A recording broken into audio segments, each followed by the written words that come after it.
नमस्कार दोस्तों। आज हम लोग राशियों के प्रकार के बारे में जानेंगे। तो पिछली क्लास में हम लोग कल मापन के बारे में जाना कि मापन क्या होता है, राशि के बारे में जाना, भौतिक राशियों के बारे में। तो आज हम लोग पढ़ेंगे भौतिक राशियों के प्रकार। जैसा कि इसमें मैंने लिखा है कि भौतिक राशियों के प्रकार। भौतिक राशियाँ दो प्रकार की होती हैं और हम लोग कक्षा 6 और 7 से ही पढ़ते आ रहे हैं कि जो है राशियाँ दो प्रकार की होती हैं, अदिश और सदिश। लेकिन कन्फ्यूजन हमेशा बना रहता है। ठीक है, जितना लोग आसान मतलब लगता है आसान है, लेकिन देखते हैं तो अदिश राशि जो होता है, अदिश राशियों का जोड़ हमेशा धनात्मक आता है। दो अदिश राशियों का जोड़। सदिश राशियों का मान जो है धनात्मक ऋणात्मक कुछ भी हो सकता है। ठीक है, एक चीज़। दूसरी चीज़ ये है कि दो अदिश राशियों का जोड़ एक सदिश होता है, एक सदिश अदिश सदिश ही बनता है। और अदिश राशियाँ क्या होता है? अदिश राशियाँ वैसी भौतिक राशि है जिसमें परिमाण तो होता है लेकिन दिशा नहीं होती है, उसको हम लोग कहते हैं कि अदिश राशि है। ठीक है, और इसका उदाहरण के लिए देख लिया जाए, द्रव्यमान, घनत्व, तापमान, विद्युत धारा, घनत्व, समय, चाल, कार्य, आयतन, ये अदिश राशियाँ। इसको स्केलर्स बोलते हैं, सदिश को वेक्टर्स बोलते हैं। ठीक है, सदिश जो है वैसी भौतिक राशियाँ होती हैं जिसमें परिमाण के साथ साथ दिशाएं भी होती हैं और इनको योग के निश्चित नियमों के अनुसार जोड़ा भी जाता है।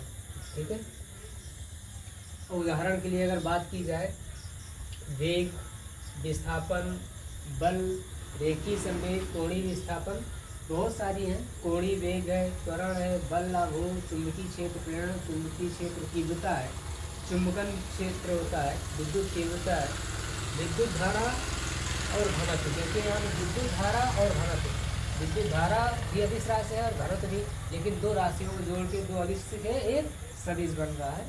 ठीक है, ये विद्युत धारा और घनत्व, दो अदिश राशियाँ मिलकर एक सदिश। देखिए विद्युत धारा और घनत्व, यहाँ पे विद्युत धारा देखिए, ये विद्युत धारा अलग है, घनत्व अलग है, लेकिन जोड़ के दोनों क्या हो गए, सदिश में आ गया, विद्युत धारा और घनत्व। ठीक है, विद्युत ध्रुव, आघूर्ण, विद्युत ध्रुवण, चाल, प्रवणता।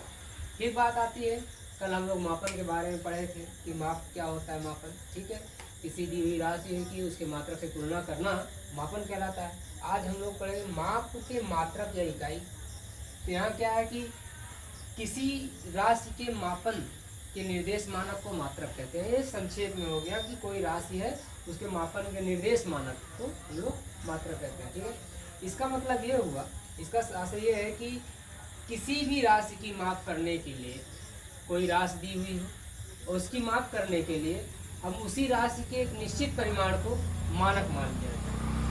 कोई जो दी हुई राशि है उसको उसी राशि की एक निश्चित परिमाण को मानक मान लिया जाता है और उसे ही कोई नाम दे दिया जाता है, कोई नाम दे दिया जाता है और इसी को उस राशि का मात्रक कहते हैं। ठीक है, तो इसको समझने के लिए पर डे आप लोग वीडियो देखिए, एक एक वीडियो हम डेली डालेंगे और आपको जो है दिन प्रतिदिन कुछ ना कुछ नया सीखने को मिलता रहेगा।